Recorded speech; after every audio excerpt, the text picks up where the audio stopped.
so hit it. Welcome to the podcast. This is The Place Sports. I'm Dirk Facer along with Austin Facer, and we're joined today by special guest Parker Van Dyke and Jim Burton. Guys, good to have you here. Good to be here. Jimbo's talking to us all the way from Layton, Utah. Yes, Parker is across the sea, if you will. He's in Estonia playing professional basketball. Parker, why don't you just fill us in on how things have gone so far? Yeah, it's been a great experience in Tallinn, Estonia, which is the capital city here, right on the Baltic Sea. Been here for just about a month now, and it's been a lot of fun. You know, I'm on a little bit of a struggling team. We're on a little bit of a losing streak right now, but I've played well, and it's felt great to get back on the floor and hoping to turn these things around. We've got a couple months left in our season, and it's just been a great experience. I want to point out that we're recording. Can't complain. Sorry, Parker. Sorry to jump in there, Parker. I just want to point out that this is crazy that we're recording the podcast this early. It's 10 a.m. on a Saturday, which for people who work in sports media is optimal sleep-in time. But we wanted to do it to get you on, Parker, because I think it's about 6 p.m. your time. Is that right? Yeah, it's about 7 p.m. here, so 9-hour time difference between here and Utah. But, yeah, no, appreciate the sacrifice, waking up so early on a Saturday to talk to me. So it's good to be here. Parker. Just remember, Parker, advice from an old ward ball hero: you can't score if you don't shoot, so don't pass, just shoot. Right? That's true. So That's true. I actually had 9 assists in my last game, and one of my old coaches told me, like, I didn't think you passed the ball, and I told him, well, I only think I passed the ball 9 times. Every time I passed, my teammate just happened to score, so I'll take it. You're flirting with the triple-double, maybe, huh? Get those almost. I don't think Dirk knows what an assist is, so we have to explain that to him. It's a ward ball record that'll stand forever. East High Intramurals, same thing. 0 assists. Most minutes played without an assist. Yeah. It's what That's your teammate's fault, though. Exactly. They got to make shots.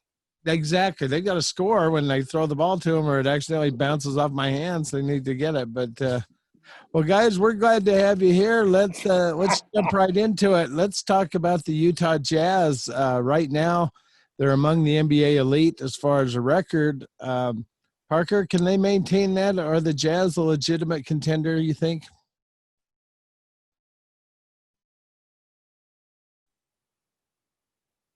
The Jazz have done a great job. Is they've won the games they're supposed to win. You know, they've beat up on some inferior teams over the past couple weeks, and then we have a similar schedule going forward. I mean, it's pretty early to say, but right now, I mean, we're definitely a top 5 team in the league based on how we're playing, and I'm interested to see us going forward. You know, one thing I'd like to see maybe improve is consistency throughout the whole game, and I'd love to see Bogdanovich, average a little bit more. He's around the 13.5 points per game. Love to see him bump that up, maybe around 15 to 18, somewhere there, but as of now, the Jazz are looking, pretty elite, only a half game back behind the LA teams. Jimbo, you covered the Jazz for years and years. What do you see from this team, and are they where they belong in the standings right now? I would say so. They've got great talent. And, when I covered the team, it was during a lot of the time was during the Jerry Sloan era, and the Jazz like to shoot the 3, and somewhere – Jerry might be shaking his head.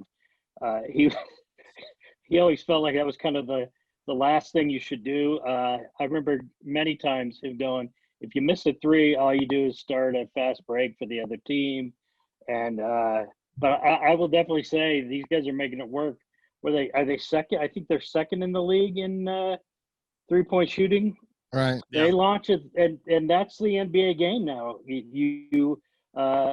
You launch the 3. We were joking a minute ago with Dirk about our days playing intramurals at the U of U, and we started every game with play 3, we called it, which was me getting the ball, throwing it to Dirk behind the 3-point line, and he would just launch 3s. And eventually the 3 other guys on the team would get mad at us.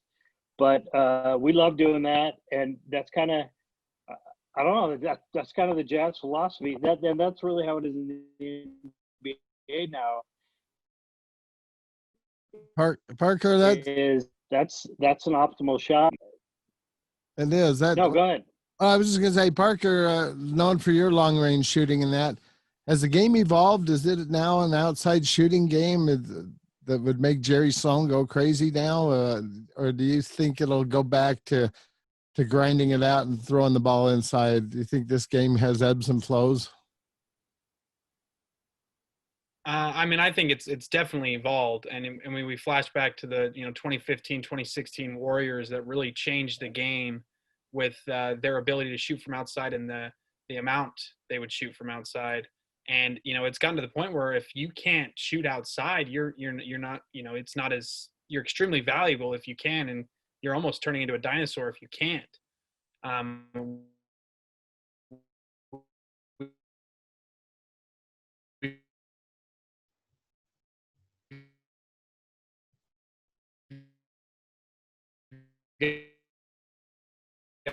Got guys in the NBA now from 7-footers who are for a guy like me, I mean that's where guys like me succeed, and I think that's the game's only moving in that direction as we break more and more records with 3-pointers every year in the NBA, and I think it's only going to continue to go there. Speaking of record breaking, I think the Jazz have already set the record for most 3-pointers made through the first 15 games of the season or something. So the reality is, like, the Jazz might be the new Warriors, the way they can shoot the ball so effectively.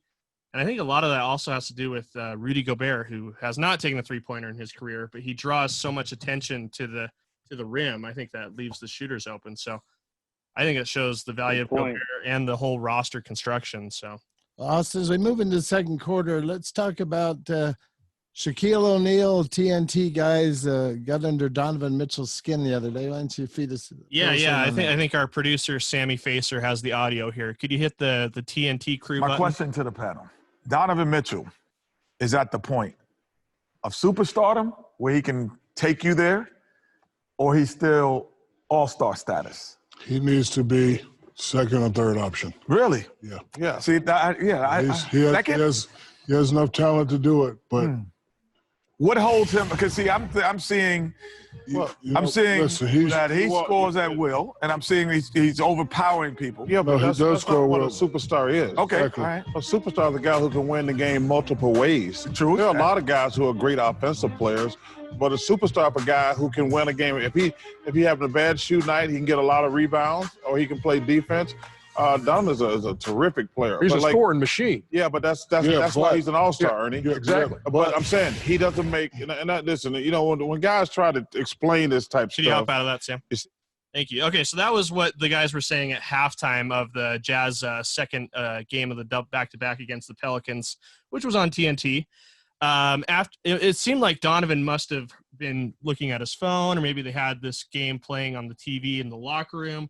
It seemed like he definitely heard what the boys had to say, because this is the way the interview between Donovan and Shaquille O'Neal went down after the game. Can you play that, Sam? Father, this is Shaq. I said tonight that you are one of my favorite players, but you don't have what it takes to get to the next level. I said it on purpose. I want you to hear it. What do you have to say about that? All right. That's it. That's it? All right. That's it. Okay, cool. I mean, I want you to hear it. I've been hearing, Shaq, I've been hearing that since my rookie year. I'm just going to get better and do what I do. Do it. At the end of the day. Well, that's what I want you to hear you say. Yes, Love sir. your game, brother. Keep it up. Appreciate it. All right, what's with Shaq, Parker? What's he capping on Donovan for? You see any point of that? I think in the way that I took it is almost as Shaq is challenging and motivating Donovan, to take that next step, because Donovan has turned into an elite scorer.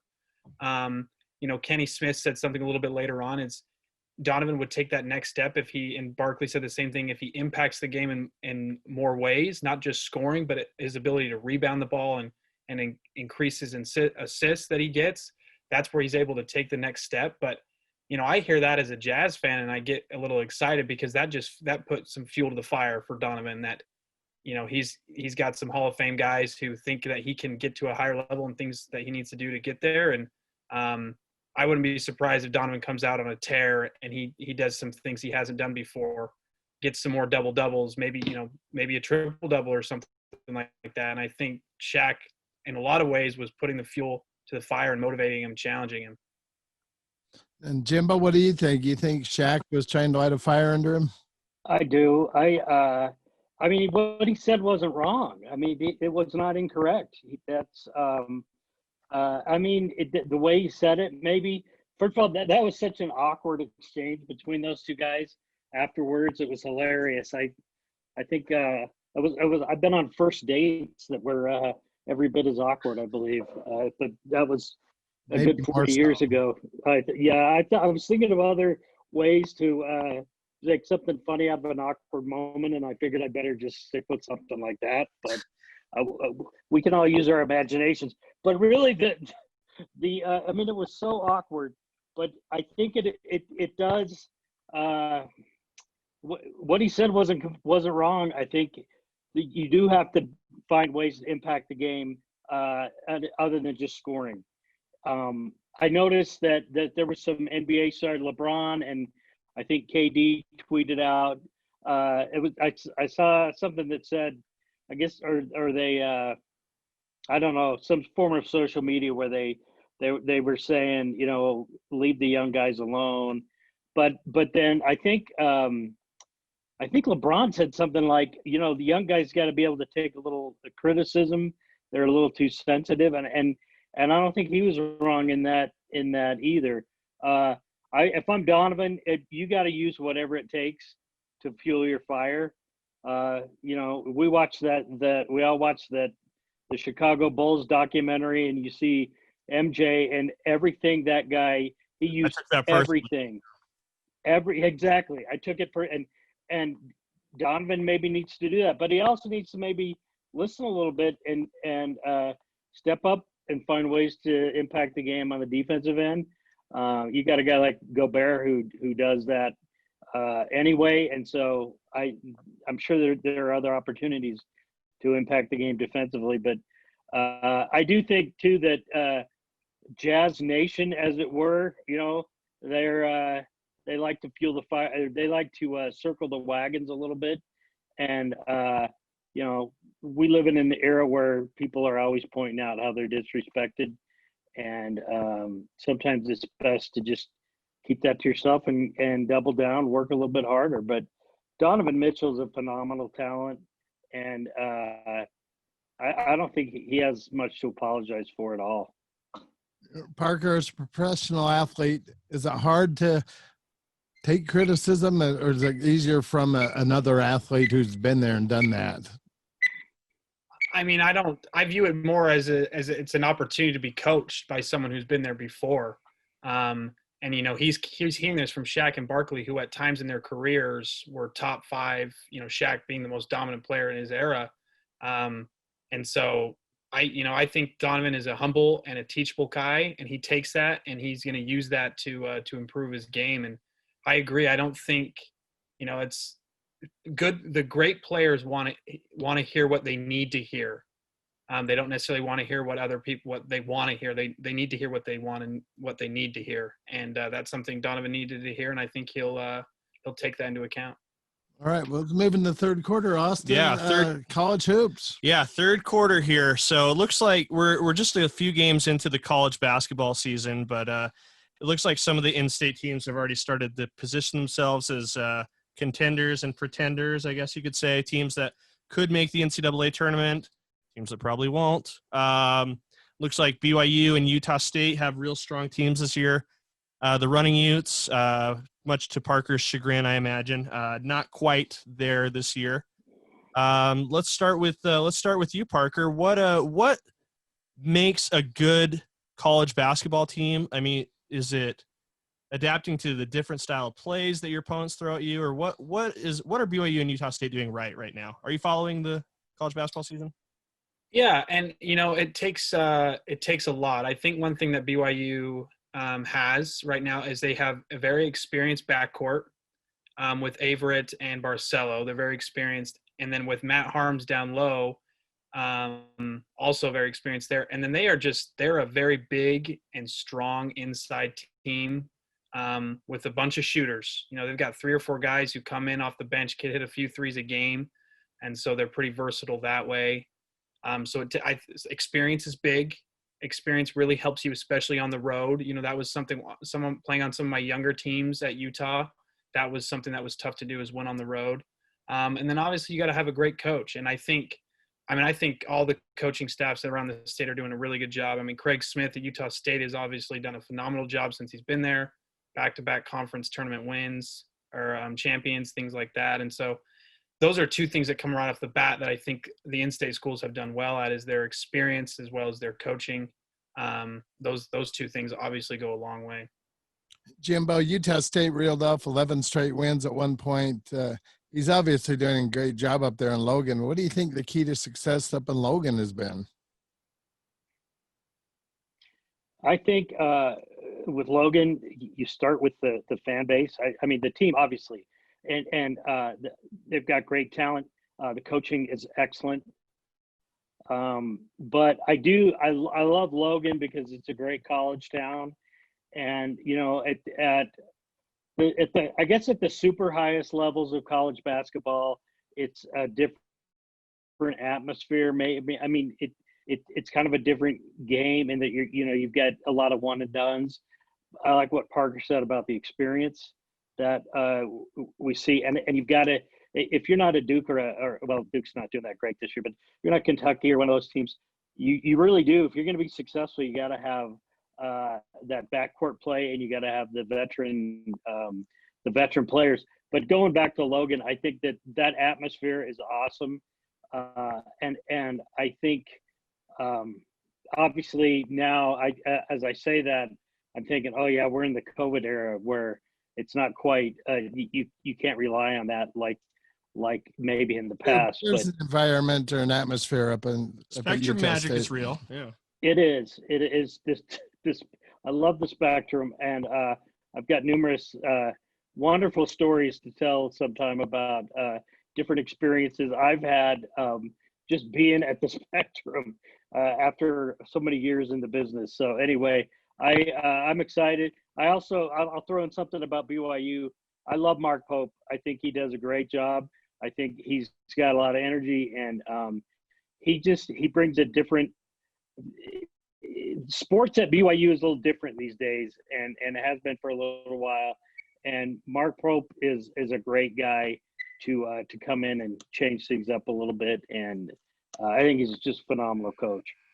Hey, before we jump into the fourth quarter, Parker, I'm just curious what your message to Utah fans would be. Are you optimistic about the future? I know it's going on several years without the program being in the NCAA tournament and that gets a little frustrating for the fan base and that. But are you optimistic about the future?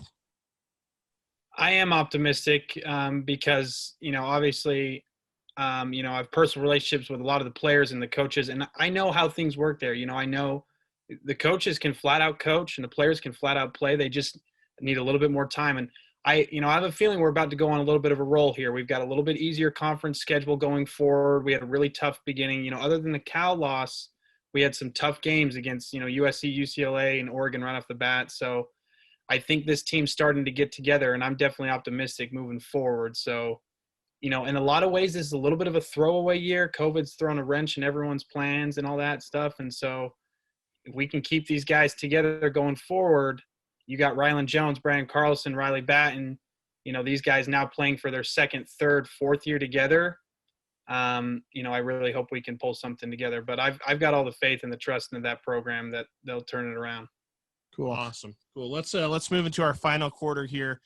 In case you weren't on social media this week, I'll just let everybody know there was mass jubilation among people who follow Pac-12 conference athletics because it was announced that longtime commissioner Larry Scott had reached a mutual agreement with the board of directors to leave his post as the commissioner. So, yeah, there's going to be a new guy coming in. Larry Scott's out. Parker, what's your reaction to that? Well, my first thought is about with Larry Scott was, the money. The money was a big issue, I think, from a lot of people's perspective was the Pac-12 is, fourth or fifth among the Power Five in terms of total revenue earned. and Larry Scott was the highest paid commissioner, almost twice as much as the SEC commissioner. And so with that, you're wondering, why hasn't the conference, with that much money that he's making, why hasn't the conference taken, the next step in the national spotlight? So it's exciting. I think changes are going to happen within the Pac-12, whether that's expansion, more teams coming in, whether that's, maybe a network deal with, a national network, of a TV network of some sorts. But, I think it was just the right time to move in a different direction. The Pac-12 desperately needs it as far as the national perspective. So we'll see. I take the optimistic look that hopefully they hire someone and, the Pac-12 gets into a better direction than it is right now. Jimbo, the Pac-12 obviously is very special to Utah. Larry Scott, like him or not, Utah fans have always got to be thankful that he brought Utah into the mix. Is it kind of a bittersweet parting, or do you agree with Parker that maybe it's time he move on? I think you bring up a great point, Dirk. The guy's done, like him or not, he's done a lot for Utah, and Utah fans ought to be grateful for that, bringing him in, and it's turned the fortunes of the U of U and the atmosphere and just so much about. I remember when it was a WAC school, and so hats off to Larry Scott for all he did to help Utah. But I tend to agree with Parker as well that things didn't line up quite to be paid that well, and the results not necessarily come through like they should. I think eventually, you have to pay that has to be settled at some point, and it's just you've got to be able to back it up, and he hasn't been able to do that. The Pac-12 has so many great pieces in place, and they haven't been moved in the right direction. And I will personally say I'm looking for a job. I know others who are, other good friends of mine who might be looking for a job. If the Pac-12 were to hire Dirk and me as a tandem, I think we could do a great job. It would be a much funnier conference than any other conference out there. I'll work on the logo this afternoon. There we go. There we go. 4 more years. No, I do. I think it's time to move in a different direction, and it probably has been maybe for a little while. But like I said, there's a reason to be optimistic and hopeful because there's so much in place, and it's a great conference. As our boy Bill Walton would say, it's a conference of champions. So it's time to maybe make that adjustment if need be, and who knows, because in the landscape of college athletics, you got to keep up. Last thing on that, Parker, you did a little bit of stuff with the Pac-12 networks and all that. Obviously, it wasn't picked up by ESPN or Fox or even like the Discovery Channel said no, I believe. Yeah, was that a good Nickelodeon? Was the Pac-12 networks a good idea in principle, and did you find it beneficial as a student athlete in the league? I mean, I had great interactions with the people that worked there. I mean, I think they had awesome people that worked there amongst, Mike Yam, and obviously, we had Bill Walton and Richard Jefferson and Casey Jacobson, and, great people that I interacted with there.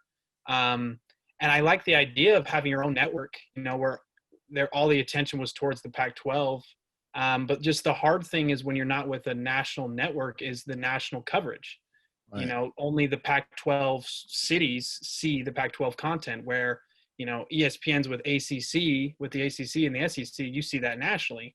And so maybe that's something we can make a shift in. Instead of having the Pac-12 after dark, a lot of our games are 8:30, 9:30 on the West Coast, which is nearly midnight on the East Coast.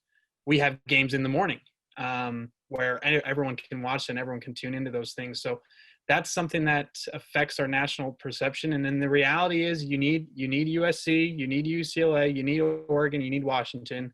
You need those teams to be elite.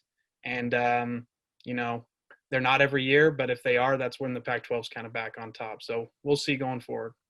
Awesome. Yeah, I totally agree. Just one little note I thought was hilarious on social media. They had a quote from Larry Scott where he was like, yeah, I think a lot of the things I did didn't really play into like my passions or interests. So probably a good idea for me to not be a part of it anymore. I was like, are you kidding me? You got paid that much money to do stuff you just didn't care about or have any like knowledge of? That was just, to me, that was just absolutely bonkers that he would even admit that. But anyway, so it's going to be a new day. We're excited for that. Yeah, and I think a lot of the argument was that he claimed that, besides being a commissioner, he was also president of a TV network, thus worthy of double salary. But, it is what it is, and he's moving on. Guys, we appreciate you joining us. It's now time for our parting shots. Jimbo, you got a parting shot for everyone this week? I do. I'm going to go ahead and say I don't always like to make it about me. I do. I'm the kind of guy that says, enough about me. Let's talk about you. What do you think about me? But I recently was inducted into the NBA 2K13 Hall of Fame. I created a guy probably 3 or 4 years ago, and I've played numerous seasons on my NBA 2K13 on the Xbox that I bought for my children who don't even live at the house anymore. Mm-hmm. And I accomplished 10 or 12 out of the 10 requirements. And I was curious what would happen when you hit the little retirement thing on your guy. Mm-hmm. And I gave a nice speech. It wasn't Michael Jordan-esque. I didn't call anybody out. Mm-hmm. I didn't invite any high school coaches to throw under the bus. But it was fun to be inducted into the NBA 2K13 Hall of Fame. I do think it's my favorite all-time sports video game.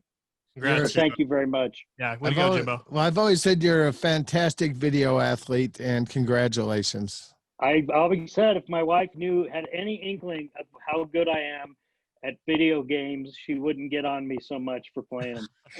There's an industry in that for sure. Yeah. We'd like to play NBA 2K21 or whatever it is this year. Yeah. I'm way better. There's money to be made.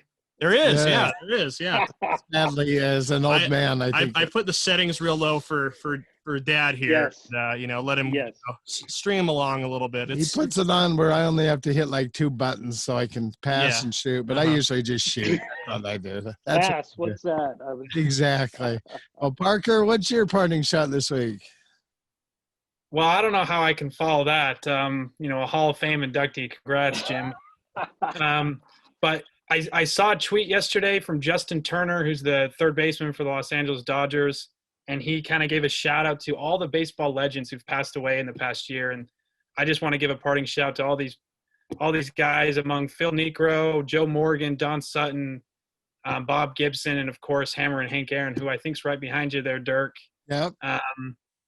And Justin Turner said, Tommy Lasorda, who also passed away, he's going to have a great team to manage on the other side. And it reminded me of the great quote from Sandlot, Babe Ruth in Sandlot: "Heroes get remembered, but legends never die." So shout out to all those great baseball players, legends, and their impact on the game and all aspects of life. So it's been a year for sure to lose some of those baseball people, but I'm excited. I'm excited to see what the future has in store. Yeah, it's interesting to think. I saw a tweet from Mike Trout, paying homage to Hank Aaron, and it's going to be interesting, us old guys, in 20, 30 years when, Mike Trout's an elder statesman, and it'd be interesting to see how people remember him, and it's just a love affair with baseball in this country, and it's sad to see these guys go, and it shocked me that, guys that were my heroes are in their 80s now. And I'll let Austin go last on the parting shots today because it's a pretty good transition. You can see behind me a poster of Hank Aaron. This was in my room in 1974. I kept it. Okay. That thing is hanging in my room. My dad also got me, I'm showing off all this Hank Aaron stuff I got. Okay? That's awesome. Still Necro stuff too. Yeah, this is the best. There used to be a place on State Street called Beach Adams Magnavox. Now, Magnavox used to be the cool place to get electronics. They gave a commemorative bat away for the 715, And my dad got me one because he was buddies with Beach Adams, who owned the Magnavox store on State Street. And I've kept those things over the years. And I just wanted to, I was sharing a story with Jim. My family was watching that game. You know, there was a big buildup. You young fellows wouldn't know, but there was a big buildup to him breaking the record of Babe Ruth. And all the Braves games were on TV. And I think it was, would you say, Jim, a Monday night baseball game? And I think it was, yeah. the night he broke the It record. was a big deal. I'm watching it with the family. So I take a bat and ball and, you know, in between innings, and I'm going outside and I'm throwing the ball up in the air and hitting it and stuff. And when Hank hits the home run, I'm outside, okay, farting around with a baseball and the bat. I was 10 years old. And as soon as they came out to tell me that he broke the record, of course, I hit the ball and I went flying through the living room window. I broke the window. So that's kind of how I remembered the record, as I celebrated by breaking some glass in Salt Lake City. But, you know, I think Parker put it great, that these legends, it's just amazing that we're losing them. And Hank Aaron was such a trailblazer and such a brave guy, besides the fact of being a great baseball player. And Jim and I had the chance to meet him at an Arby's, and that was just coincidence, guys. We do like Arby's, but we interviewed. Yes, we do. We do enjoy Arby's. We got to interview Hank Aaron, and that was about 25 years ago. But that was one of the thrills of my sports writing career, was to be able to meet a guy like that. And I'm just glad I still have this poster. Austin said it kind of looks like one of those tattered Civil War flags. It's got ruffled edges and all that, but it's that. So I just want to second Parker's motion that it's been a tough year for losing baseball legends, but we can remember the great things that were accomplished, and that's a big deal. Austin? Yeah, I'm just going to do a little on-the-fly producing here. Hank Aaron, that moment was so cool because I think whatever network was televising the baseball game when Hank Aaron hit the record-breaking home run, they flew Vin Scully to Atlanta. Well, it's the Dodgers. So. Oh, they're playing the Dodgers. That makes sense. Okay. They're playing the Dodgers. Wow, what a happy coincidence that is. Okay, so I want to play that call by Vin Scully because he's an all-timer as well. So, Sam, could you turn up the Bluetooth button there? Should already be connected. So.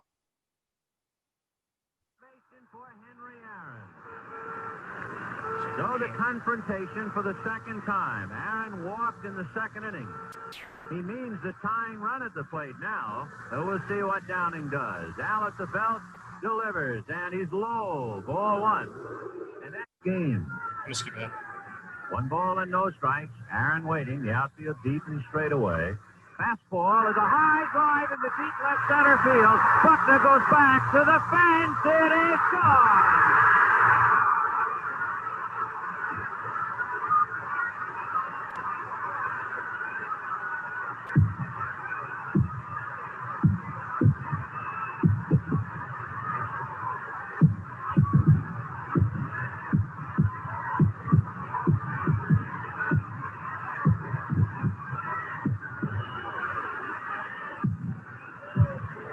Marvelous moment for baseball. What a marvelous moment for Atlanta and the state of Georgia. What a marvelous moment for the country and the world. A black man is getting a standing ovation in the Deep South for breaking a record of an all-time baseball idol. And it is a great moment for all of us, and particularly for Henry. So I just think that was a really cool moment. I read that, like, when Vin Scully made that call, he intentionally didn't say anything after the fact, and he held his microphone over the edge of the press box to capture the sound of the crowd and the cheering and all that. So that's a really great moment in broadcasting history. So I just thought we'd enjoy that. That's what I want to do for my parting shot. Well, guys, I want to thank you for joining us this week. And as always, invite everybody to check out thisistheplaysports.com for the coolest sports news in town. Austin? Yeah, we're also on social media, Twitter, Facebook, Instagram, all that. We're easy to find, the Play Sports. Also, we have a newsletter giveaway. We're going to give away the first winner prize thing today or tomorrow, because today's Saturday. We're going to give it away tomorrow. So, feel free to enter, sign up for our newsletter. We have a ton of stuff. We're going to give away more prizes in the future as well. So stay tuned for that. Guys, be safe. Parker, keep scoring, all right?